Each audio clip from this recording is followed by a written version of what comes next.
I'm very optimistic. I'm very encouraged. I've been enjoying this time together here today too. Thank you, Mary Al. You've done a wonderful job. This is just dynamic in the flow of the platform, the leaders you brought together. So good job. Jesus came in the beginning of his ministry. He said, "Repent, for the kingdom of heaven is at hand."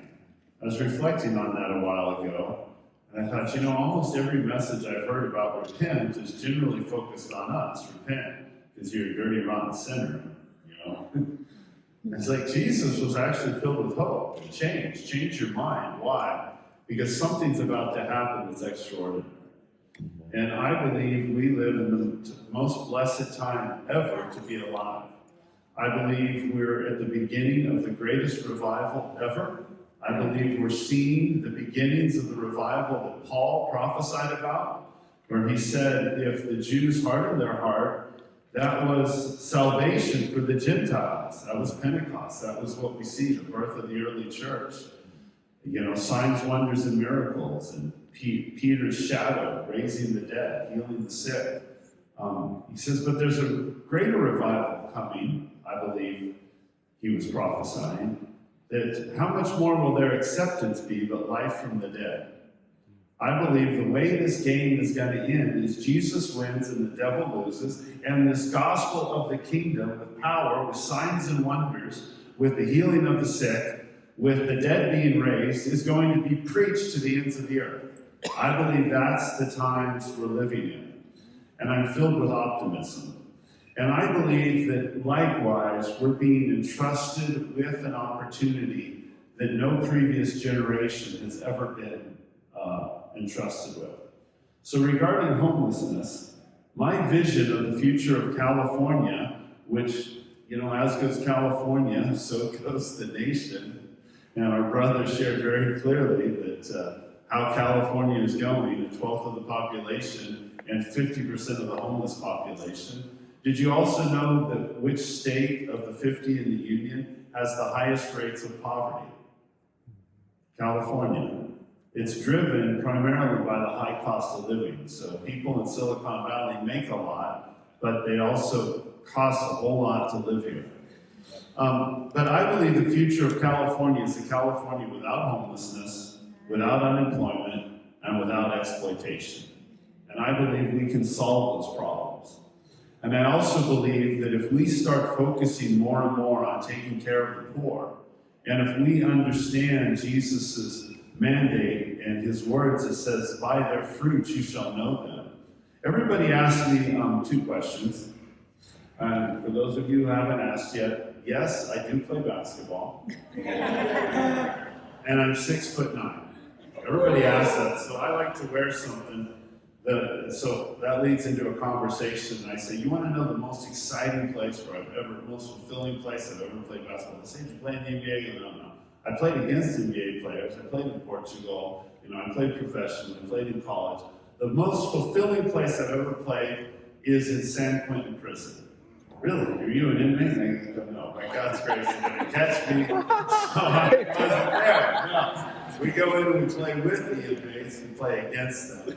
And just an incredible time. Now they're all in. And then I start telling them about this project we do. Yeah, we work with the inmates, and it's beautiful what's happening there, just using basketball to connect with the people. And then so we're very concerned about what happens when they get out, because statistically it's stacked against them. 80% of them return back in. And the main reason, the number one thing that we know turns it around is a job. And I say, we have a pilot project inside Soledad Prison where the inmates are building tiny homes, and we have one of the top architects in Monterey County. You ever heard of Pebble Beach? Yeah, some of those iconic homes there he's designed, and now he designs these tiny homes, the inmates build them, and then they get to come out and we employ them, and they're helping address the problem, and they get hope back. And we believe that these things can turn around. What I'm saying is I'll be talking, I'm just me, so I'll be talking here. It doesn't matter, San Francisco, Castro District, New York, I just talk the same way. the conversation always ends the same way. People are interested, they want to help, they give me their card, let me get involved. And 90% of the time, it ends up with me offering to pray for them, and they say yes. The harvest is plentiful, the workers are few. And a lot of times, we misunderstand because we're religious and people are rejecting religion. Doesn't mean they're rejecting Jesus. But if we can start leading with our works, what we're actually doing, we'll find allies who we didn't think were there. And they're more hungry to solve these problems than we are. I hear pagans preaching and I'm like, these pagans want to solve and do good. These are more Jesus-following pagans than most Christians are. And we need to humble ourselves, and if we change, this is the reality we can create.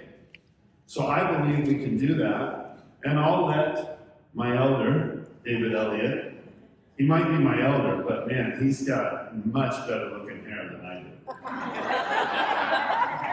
I'll let him tell more about these exciting projects that we're doing to bring holistic solutions to help the homeless. We don't believe in killing, so these projects, I like to say, we can resurrect 2 birds with 1 prayer. So he's going to share more about our pilot projects. We're going to watch a short little video first.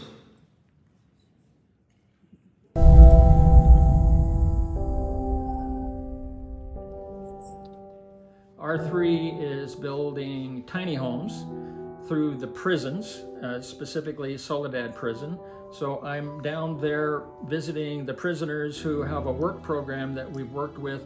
I've designed a tiny home that 2 of them. One is 400 square feet and it's 2 bedrooms, and I have another one that's 600. So we can do 400 bedroom houses. We have an exclusive contract with the state to work with Soledad Prison and actually Folsom Prison. And we are excited about changing the cost of living for people. Men that are incarcerated here at this facility are actually building homes as part of a training program, as well as giving back to the community to provide homes for the homeless population.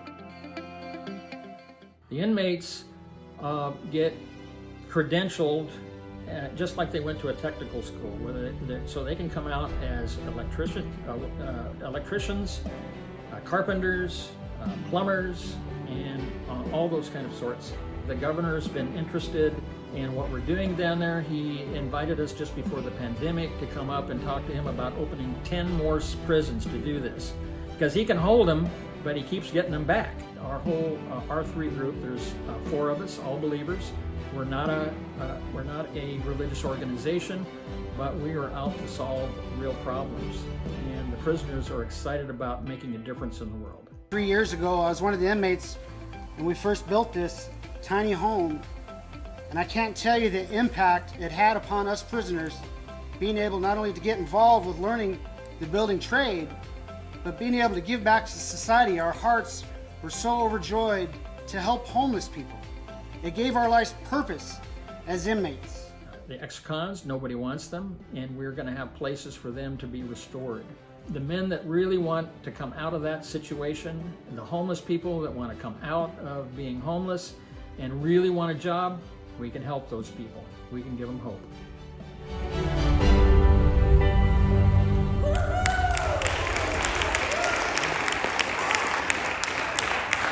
I did not want to do that video.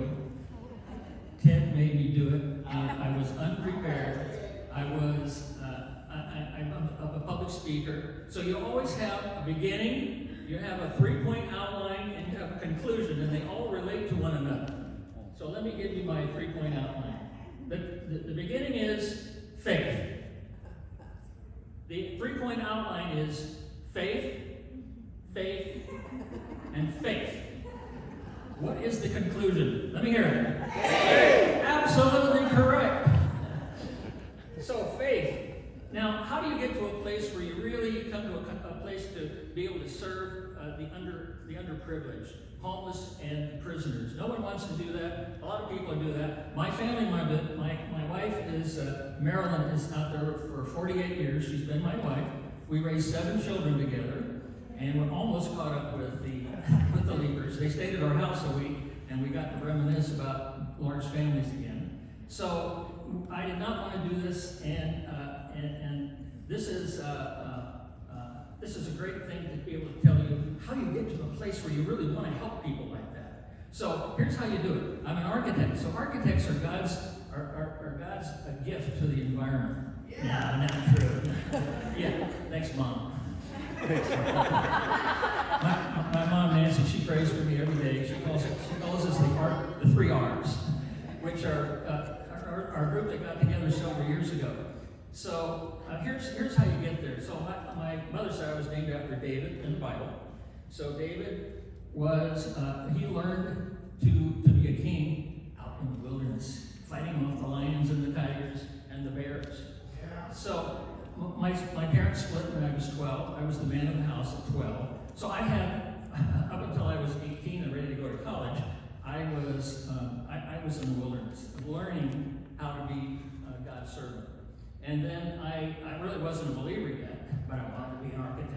And so I saved all my money. My mother got sick, and so I had to spend all my college money to raise my family for a couple of years. So death of a vision is kind of the name of my life. Death of a vision happened. I wasn't thinking to go to college. So we worked that out, went to college, and I met this wonderful girl in college. She's sitting over there. She was amazing. She's what I wanted to spend the rest of my life. However, she didn't want me. Death of a vision. I wasn't a believer. So I said, this is not right. I got to figure out what this is all about. So I went to the person that's on the campus that was the most well-known Christian. And I went there because I was involved in science of the mind, positive thinking, and I was teaching meditation classes in the local shopping center. So I was the youth pastor of this little church, the science of the mind kind of thing. So then this guy knew everything about me. He finally approached me and said, I have a religion that works. How many people have a religion that really works for them? Do you want a religion that works, or do you want the truth? That got me. So, first faith is I had faith in God. He took my life, and he's been making something ever since. But I'm still arrogant. I'm still an architect that loves all the things he's done and all the buildings he's provided. So how do you get past all that? Well, you have to go through humble circumstances like Chris was talking about. You have to learn to be humble. So here's the things that happened to me in Maryland. So we got married and we couldn't have children for 7 years. It looked like it was a possibility that we would never have children. And so God corrected that. We have 7 now. So she was pregnant for 14 years. And then business dropped out. I had an architectural business. It's been 40 years now I've had this business. And then not the pandemic, but the economy just took a dive. I had absolutely no work at all. What am I going to do with myself? I'm such a workaholic. I had to figure out, I'm going to do homeless housing. We have spent time at the Dorothy's Kitchen. It's the place where you go to feed the homeless in Salinas, where I'm from. And so I took all my kids, the whole family would go down there and serve them. And I think I oversold it. Because my son turned 16. He just got his driver's license. Says, Dad, I'm going down to serve the homeless. I said, well, maybe I should drive you down there. You're only 16. And no, I don't want you down there because this is the ministry God has told me to do. So he organizes all his friends. They go collect food for the homeless, but not just the leftover food that came from the restaurants. He made gourmet meals. For these ladies. He was specifically working with the ladies. And these are the prostitutes. These are the homeless. These are people that Jesus says we should be concerned about. He was concerned about them. And then at Christmas time, he knew what each one knew that they wanted for Christmas, and something very specific. Each one got a specific gift from him. And we're traveling down, our family's in our station wagon, and we're traveling downtown, and he's waving to all the prostitutes there. Hey, Timmy, how's it going? So then he says, okay, Dad, I think it's okay for you to come down now. So we come down, and I sit at the table, and there's ladies sitting there, and he's just having a great time with these ladies. And I sat down, and all the ladies went, they wanted nothing to do with this old man. They wanted Timmy. So he had taught me a tremendous thing about how to love the underprivileged. Now, when Chris is the guy that was speaking, I just took him to a meeting that was at the Salvation Army, and then he told me all about he was building these homes down in the prison. He says, well, I designed those homes. So we hit it off. He was just out of prison, been there 15 years. He was literally a pastor. We've been in a Bible study for the last 3 years together since he's been out, and he's just an amazing guy. When we were going to do the ribbon cutting, then we were the ribbon cutting for the prisoner, the first house coming out. I told the warden, and they had all kinds of dignitaries coming from Sacramento to take credit for our work. We didn't care about that. We didn't care about it. But what we did care about was that someone that we used to be a blue shirt. Blue shirt is what everybody wears. You can't go down there with a blue shirt on. And so he was the best speaker of all.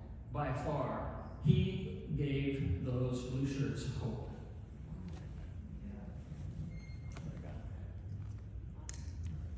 What I want to close with is the way we see the problem. Like I love collaborating with Dave and the other guys at R3, Eric and another lawyer, David. But like we're not building homes for the homeless. We're designing the live, work villages of the future. We're putting together. I'm helping with this architectural firm, and we're wanting to pitch for a restaurant at Carmel. So we put together. Carmel is pretty. They don't approve everything. They're very discerning, so we just went over the top with this beautiful render. We're saying, hey, let's do the same quality for these homeless villages. We want people to see that the homeless are not part of the problem. They're part of the solution. They're an underutilized resource. They're gold. I'm envisioning a new gold rush in California. But the last gold rush was like, well, all of us humans being really stupid because we were running around picking up pennies, and in the process of doing all that work to pick up pennies, we were smashing $100 bills because we valued a metal more than we valued the people. That there's going to be a new gold rush where we are going to realize the greatest asset are human beings created in God's image. Amen. And calling them up. And yes, our hands it gets dirty. It's not easy working with the homeless. It's everyone wants to do it until you actually do it. It's hard to work with the poor. But the value there is understanding the true value. We want to create the live, work villages of the future. And we believe in the future there's housing that's inclusive to those who are tossed out and overlooked, but Jesus died for them. And I believe we can solve these problems if we will change our values and really align with what Jesus desires. Amen? Just really quickly, I meant to say this, but if anyone is interested in learning how to approach people in public settings and walk through this process, I just wanted to make myself available. I could put cards out front. It's not a program, it's all relational.